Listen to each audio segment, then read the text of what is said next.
अब बात करेंगे खबरों की विस्तार से। यूपी की सियासत से जुड़ी बड़ी खबर सामने आ रही है। रायबरेली आएंगी सोनिया गांधी। अगले हफ्ते रायबरेली दौरे पर रहेगा गांधी परिवार। सोनिया के साथ राहुल और प्रियंका के आने की पूरी उम्मीद। जीत के बाद पहली बार रायबरेली पहुंचेंगे सांसद राहुल गांधी। जीत के बाद पहली बार रायबरेली पहुंचेंगे सांसद राहुल गांधी। अगले हफ्ते रायबरेली दौरे पर रहेगा गांधी परिवार। तो राहुल गांधी की रायबरेली से जीत के बाद पहली बार रायबरेली पहुंचेंगे सोनिया गांधी और राहुल गांधी। जीत के बाद पहली बार रायबरेली पहुंचेगा पूरा परिवार। अगले हफ्ते रायबरेली दौरे पर रहेगा गांधी परिवार। तो रायबरेली में राहुल गांधी की भारी मतों से जीत के बाद सोनिया गांधी और राहुल गांधी रायबरेली की जनता से मुलाकात करने के लिए रायबरेली पहुंचेंगे। साथ ही साथ जिस तरह से जनता ने अपार स्नेह दिया है, प्रियंका गांधी का बयान पहले ही आ चुका है। पूरा गांधी परिवार रायबरेली की जनता को धन्यवाद देने के लिए रायबरेली पहुंचेगा।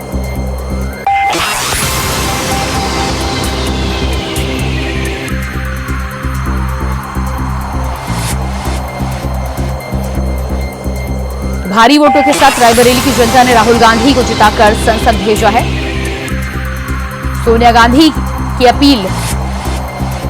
चुनावी प्रचार प्रसार के दौरान जब सोनिया गांधी रायबरेली पहुंची थी, जिस तरह से सोनिया गांधी ने रायबरेली को राहुल गांधी को सौंपने की अपील करते हुए रायबरेली की जनता से राहुल को वोट देने की बात कही थी, जिसके बाद जनता ने राहुल गांधी को भारी मतों से विजयी बनाकर संसद भेजा है।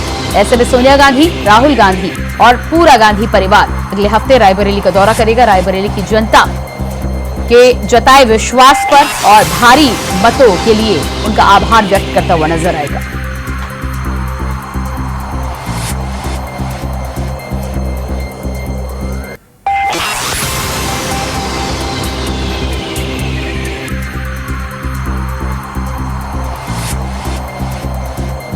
सोनिया गांधी के साथ राहुल और प्रियंका भी पहुंचेंगे रायबरेली। जीत के बाद पहली बार रायबरेली पहुंचेंगे सांसद राहुल गांधी।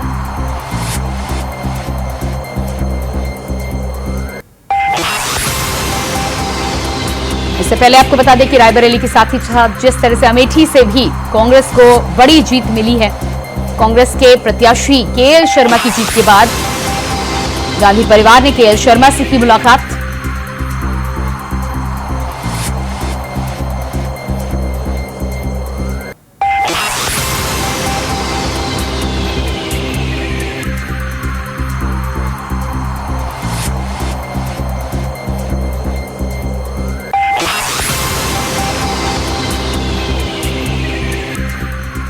उत्तर प्रदेश में कांग्रेस और समाजवादी पार्टी के गठबंधन में इस बार इंडिया गठबंधन का शानदार प्रदर्शन के बाद राहुल गांधी रायबरेली की जनता से मुखातिब होंगे। अगले हफ्ते सोनिया गांधी के साथ राहुल गांधी और प्रियंका गांधी भी पहुंचेंगे। और इसी खबर पर रायबरेली से हमारे साथ संवाददाता राजू तिवारी लाइव जुड़ चुके हैं। जी राजू, अगले हफ्ते को लेकर जिस तरह से जानकारी सामने आ रही है कि पूरा गांधी परिवार रायबरेली पहुंचेगा, क्या कुछ तैयारियां हैं रायबरेली में? जी देखिए, मैं आपको बता दूं कि रायबरेली जो है कांग्रेस की पारंपरिक सीट है और कांग्रेस का गढ़ कहा जाता है।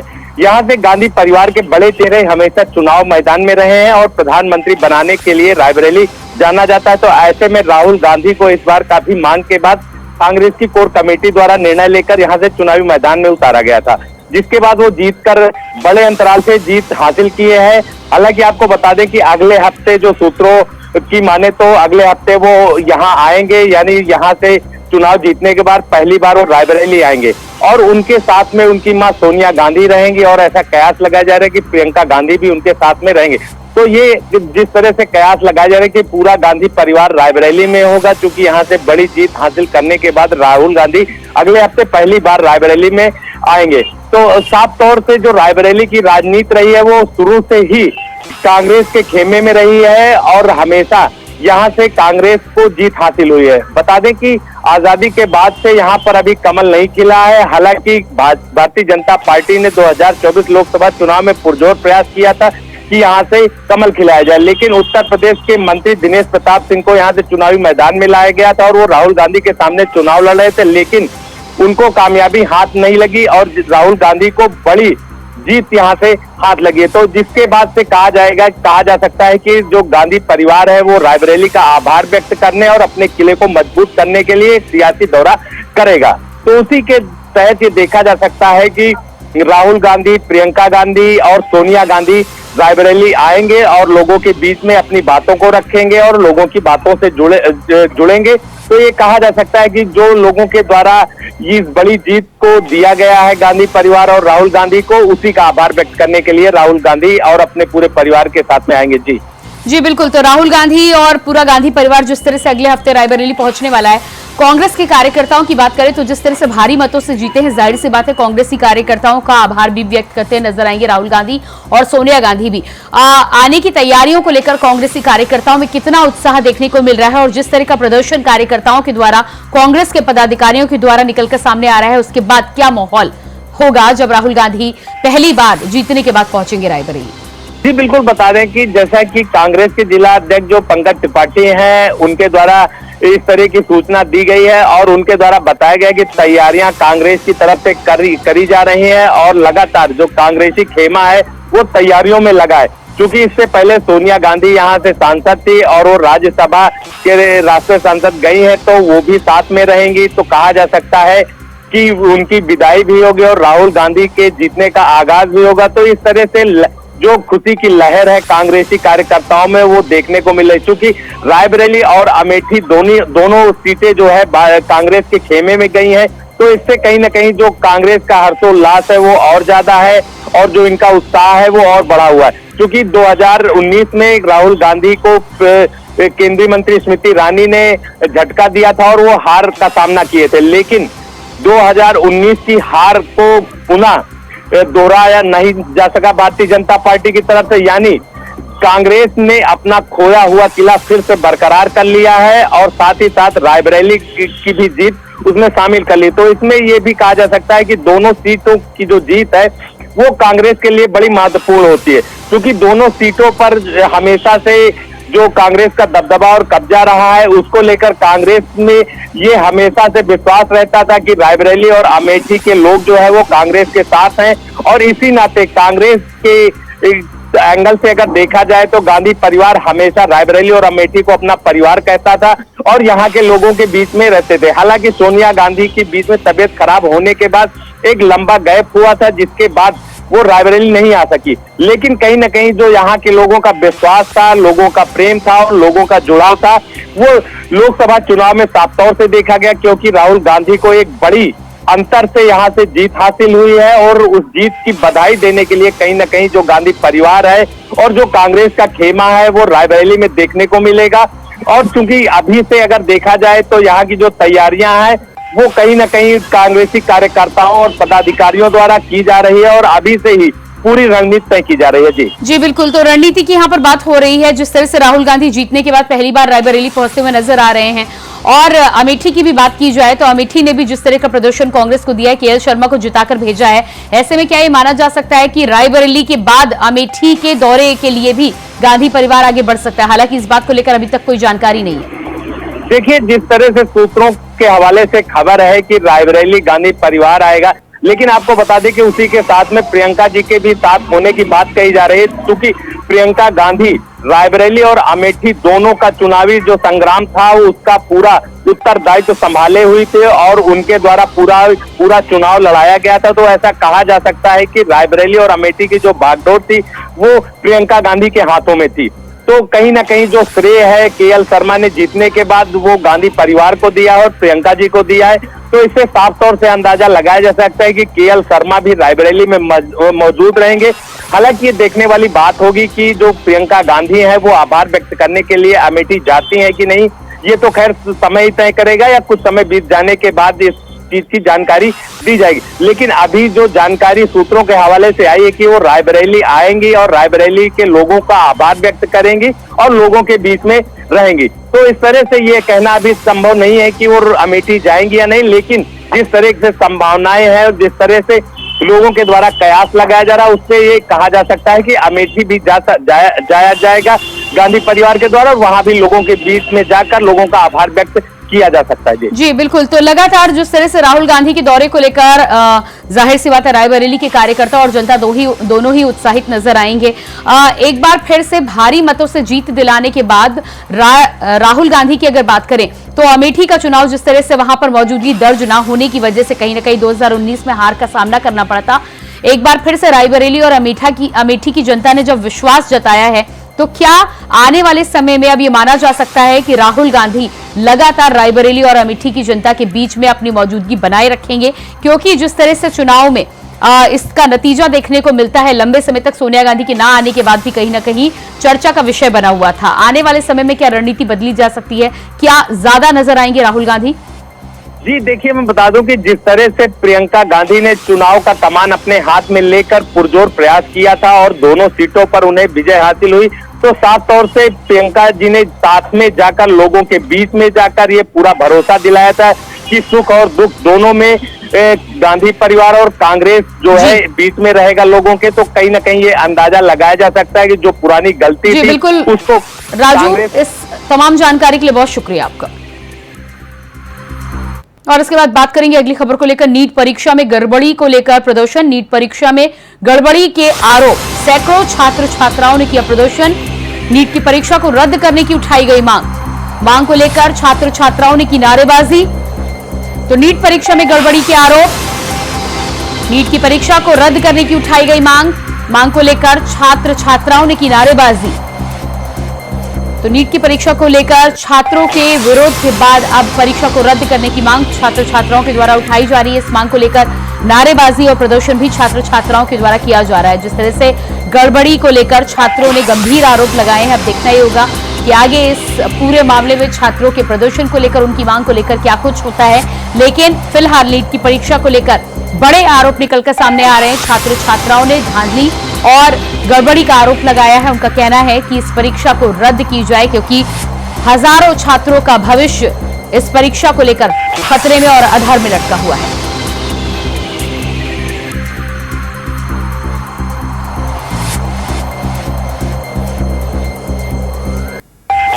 और इसी खबर पर हमारे साथ यूपी से स्टेट कोऑर्डिनेटर अनिल पाठक जी जुड़ चुके हैं। इसके अलावा हमारे साथ जयपुर से संवाददाता कुलदीप सैनी भी बने हुए हैं। जी अनिल जी, सबसे पहले नीट की परीक्षा को लेकर जिस तरह का प्रदर्शन की शुरुआत हुई है, छात्र छात्राओं ने गंभीर आरोप लगाए, गड़बड़ी के आरोप लगाए हैं और अब परीक्षा को रद्द करने की मांग उठ रही है।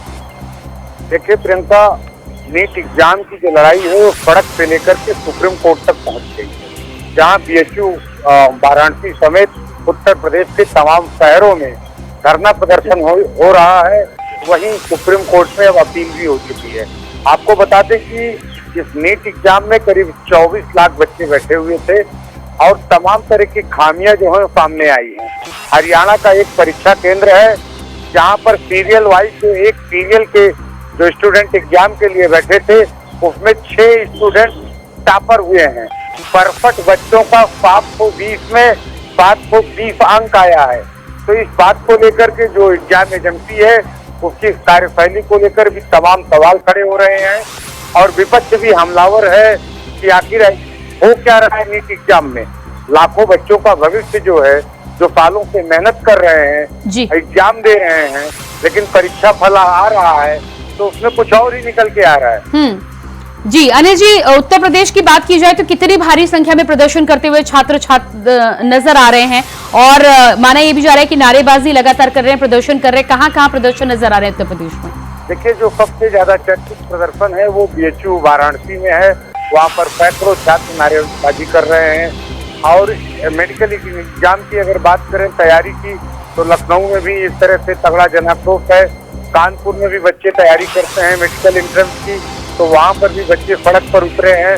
इस तरह से तमाम शहरों में जो नीट का एग्जाम दिए हैं बच्चे जो तैयारी कर रहे हैं, उनमें जबरदस्त आक्रोश है इस परीक्षा की खामी को लेकर के। कुछ बच्चों का ये आरोप है कि पेपर लीक हुआ है, कुछ का यहाँ कहना है कि सेटिंग हुई है, एक सीरियल से बैठा करके बच्चों को एग्जाम दिलाया गया है। इसकी वजह से एक ही सेंटर के 6 बच्चे जो है टॉप कर रहे हैं, वो भी एक सीरियल पे टॉप कर रहे हैं। इस तरह की तमाम गड़बड़ियां हैं जिसको लेकर के मामला गंभीर होता जा रहा है नीट एग्जाम में। जी बिल्कुल, आप बने रहिएगा हमारे साथ। कुलदीप सैनी भी जयपुर से जुड़े हुए हैं। जी कुलदीप, जिस तरह से नीट की परीक्षा को लेकर उत्तर प्रदेश में लगातार अलग अलग जगहों पर प्रदर्शन देखा जा रहा है और ये प्रदर्शन पूरे देश में छात्र छात्राओं के द्वारा किया जा रहा है, जयपुर की बात करें तो क्या कुछ देखने को मिल रहा है और कितनी नाराजगी है इस पेपर को लेकर? प्रियंका, जहां हम बात करते हैं मेडिकल एंट्रेंस का ये परीक्षा है, जहां पर देश भर में धांधली के आरोप लग रहे हैं।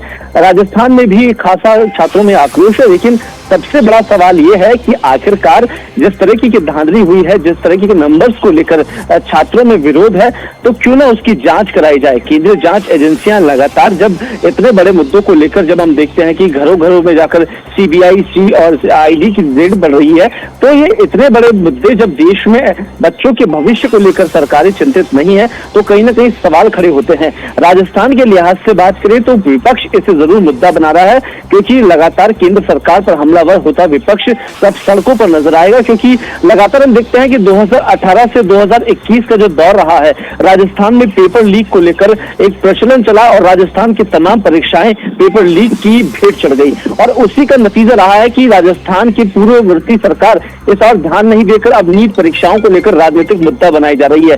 हालांकि इसे लेकर हाईकोर्ट में जरूर गई है सरकार, लेकिन जब लगातार हाईकोर्ट में इस बात को लेकर सुनवाई की जाएगी तो तब जांच हो पाएगी आखिरकार जो वजह रही है बच्चों के जो क्रमांक आए हैं देश भर में। क्योंकि पिछले सालों का हम आंकड़ा देखते हैं 2019, 20, 21 और 22, 23 का, तो 1 या 2 बच्चे ऐसे होते थे अमूमन जिनके पूरे नंबर आते थे, यानी 720 में से 720 नंबर आया करते थे। हालांकि अभी आंकड़ा बड़ा जरूर है, क्या उसके पीछे की वजह है ये जरूर देखना है। जयपुर में जहां हम बात कर रहे हैं कि तो हल्का फुल्का प्रदर्शन छात्रों का जरूर है, लेकिन शिक्षा नगरी कोटा की बात करें तो पूरे देश भर से वहां पर छात्र पढ़ाई के लिए आते हैं।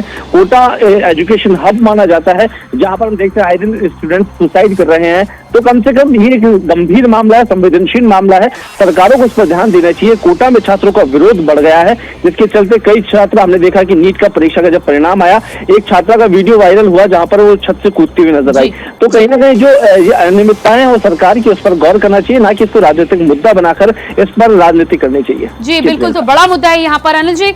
जिस तरह से कुलदीप सैनी ने भी यहाँ पर जिक्र किया है राजस्थान में, क्योंकि कोटा में भी भारी संख्या में छात्र पहुंचते अपने भविष्य को संवारने के लिए, और इस तरह की परीक्षाओं को लेकर अगर बात की जाए तो पिछले कुछ सालों से देश के अलग अलग राज्यों में जिस तरह से पेपर लीक की घटनाओं से लेकर पेपरों में धांधली की बात आ रही है, नेक्सस को लेकर, उत्तर प्रदेश में एआरओ की परीक्षा को लेकर जिस तरह से मुख्यमंत्री योगी आदित्यनाथ ने उस पर एक्शन भी लिया था, तमाम लोगों की गिरफ्तारी भी की गई थी। उत्तर प्रदेश से लेकर मध्य प्रदेश में नेक्सस के तार जुड़े हुए थे। क्या लगता है आपको कि लंबे समय से बार बार इस तरह की परीक्षाओं में धांधली होने के बाद, पेपर लीक होने के बाद भी क्या वजह है कि इस नेक्सस पर, इस जाल को तोड़ने में सरकारें कामयाब नहीं हो पा रही हैं, और अब इस तरह की केंद्रीय परीक्षाएं जब इस तरह से होंगी तो छात्रों के भविष्य को लेकर आगे क्या कहा जा सकता है?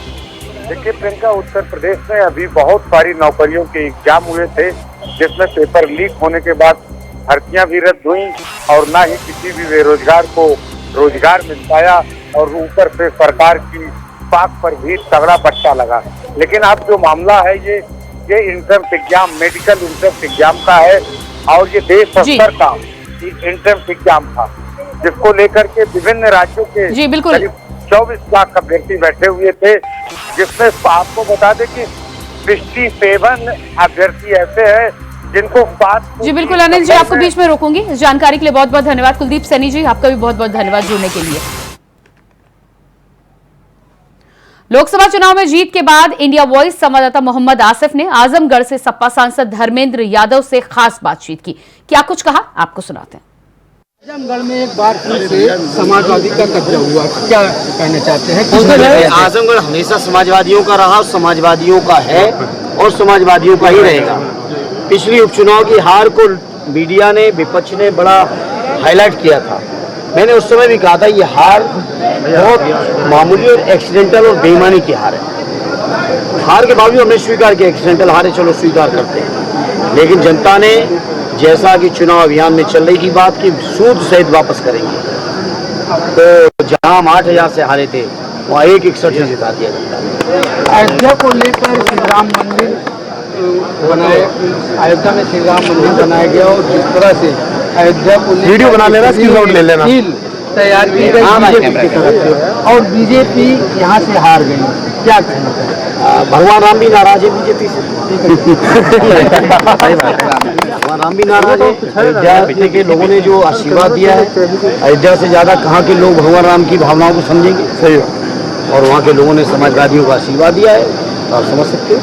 संसदीय बोर्ड मीटिंग में आज क्या रहा? उसके बारे में राष्ट्रीय पार्टी तुम लोग करते रहोगे, मैं भी तो ले लेता भी नहीं हुआ उपचुनाव कहा यहाँ जा रहा है तेज प्रताप को अरे आप जाएगी तो इस्तीफे देंगे, 14 दिन का समय मिलता है इस्तीफे होने के लिए, और पार्टी लीडरशिप सब बातें बताइए, आप ही सब लोग तय कर लोगे तो लीडरशिप का काम क्या बचेगा? आगे क्या रहेगा? अब रणनीति बताएंगे जी बिल्कुल, जिस तरह से धर्मेंद्र यादव पर कहना है कि एक तरह से बीजेपी का अहंकार था और इस अहंकार को समाजवादी पार्टी ने तोड़ दिया और रामनगरी अयोध्या सीट पर बीजेपी की हार पर तंज भी कसा धर्मेंद्र यादव ने। फिलहाल जिस तरह से आजमगढ़ की परंपरागत सीट को एक बार फिर से समाजवादी पार्टी ने जीत लिया है और धर्मेंद्र यादव यहाँ से सांसद बन गए हैं। सहयोगी रमाशंकर यादव के साथ इंडिया वॉइस लखनऊ। लोकसभा चुनाव में जीत के बाद इंडिया वॉइस यूपी के स्टेट कोऑर्डिनेटर अनिल पाठक ने कैराना से सपा सांसद इकरा हसन से की खास बातचीत। क्या कुछ हुई बातचीत, आपको सुनाते हैं। समय है कैराना गर्मी हो रही है, इकरा हसन जी इनसे बातचीत करते हैं। समाजवादी पार्टी कार्यालय पर हैं, युवा सांसद हैं। इकरा जी, इतनी कम उम्र में इतनी बड़ी जिम्मेदारी, किस तरह से इसे? बहुत बड़ी जिम्मेदारी है जिसका अब एहसास धीरे धीरे हो रहा है, तो कोशिश यही रहेगी कि ये जो आशीर्वाद मिला है इस जिम्मेदारी को हम ईमानदारी के साथ निभा पाए और जो लोगों की अपेक्षाएं हैं मुझसे उस पर मैं खरा उतरूं। चुनाव में आप थी तो आपको कितनी उम्मीद थी कि आप जीत हासिल करेंगे? जी पूरी उम्मीद थी, हमने पूरी मेहनत की थी और अपनी मेहनत पर यकीन था कि जनता में अपना आशीर्वाद देगी और वही होगा। डिजिटल मीडिया पे आप सबसे अधिक ट्रेंड करती हैं, कैराना को लेकर के वहाँ पर आपका काम कितना ट्रेंड करेगा? देखिए, पूरी कोशिश यही रहेगी कि जो भी समस्याएं हमारे क्षेत्र की हैं उनको सदन में उठाया जाए, उनका निस्तारण कराने के लिए सरकार पर जोर दिया जाए। तो कोशिश पूरी रहेगी, जिस तरीके से अब तक मेहनत करते आए हैं आगे भी करेंगे। बड़ा टफ सीट है कैराना हिंदू मुस्लिम को लेकर के, आपने इस रिकॉर्ड को तोड़ा है इस बार, इसको कैसे मेंटेन रख पाएंगी? हिंदू मुस्लिम का सामंजस्य कैसे जी जो हमारी सीट है वो एक ऐसी सीट है कि आप सिर्फ एक समुदाय के बल पर नहीं जीत सकते। मुझे 36 बिरादरी का सपोर्ट मिला है, सर्व समाज ने मुझे अपनी बेटी माना है, तो मैं सर्व समाज की बेटी बनकर रहूंगी और सभी को अपने साथ लेकर हम लोग अपने क्षेत्र का विकास कराएंगे। Thank you. ये थी इकरा हसन जी जिनका साफ कहना है कि हम हिंदू मुस्लिम सामंजस्य को लेकर के काम करेंगे और जो वहाँ की गंगा जमुनी तहजीब है उसको बरकरार रखने के लिए पूरा काम करेंगे। विकास कार्यों को लेकर के उन्होंने अपना रोड मैप तैयार कर रखा है, जल्द ही वो धरातल उतरेगा। कैमरा पर्सन राहुल पाठक के साथ मैं अनिल पाठक, इंडिया वॉइस लखनऊ। लोकसभा चुनाव में जीत के बाद इंडिया वॉइस संवाददाता मोहम्मद आसिफ ने अयोध्या से सपा सांसद अवधेश प्रसाद से की खास बातचीत, सुनिए। हमारे साथ मौजूद है रामनगरी अयोध्या से जीते अवधेश प्रसाद जी। सर, जिस तरह जीत हुई क्या कहना चाहेंगे? यही गाड़ी है सांसद जी, बाद में गाड़ी लाओ।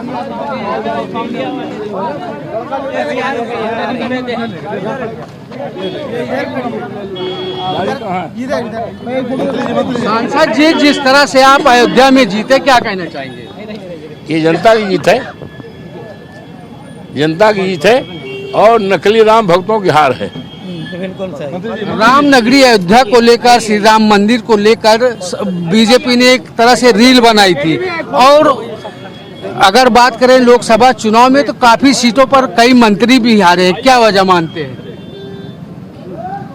गलत नीतियाँ, कोई काम नहीं हुआ, नौजवानों को ठगाया गया,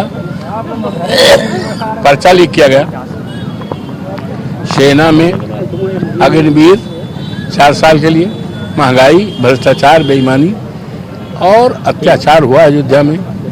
घर तोड़ा गया, दुकानें तोड़ी गई, बेशुमार किसानों की जमीनें ले गई। ये तमाम कारण था जिससे, और नकली इन्होंने अपने को नाम पैदा किया है, यही सारा कारण था जिसमें भारतीय जनता का सफाया हुआ, सफाया होना शुरू हो गया है।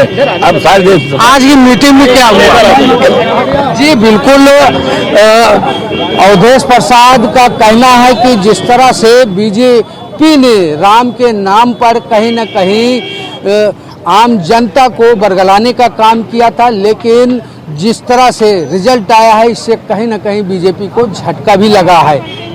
सहयोगी राहुल पाठक के साथ आसिफ बेग, इंडिया वॉइस, लखनऊ। और इसी के साथ फिलहाल इस बुलेटिन में इतना ही। खबरों का सिलसिला जारी रहेगा। नमस्कार।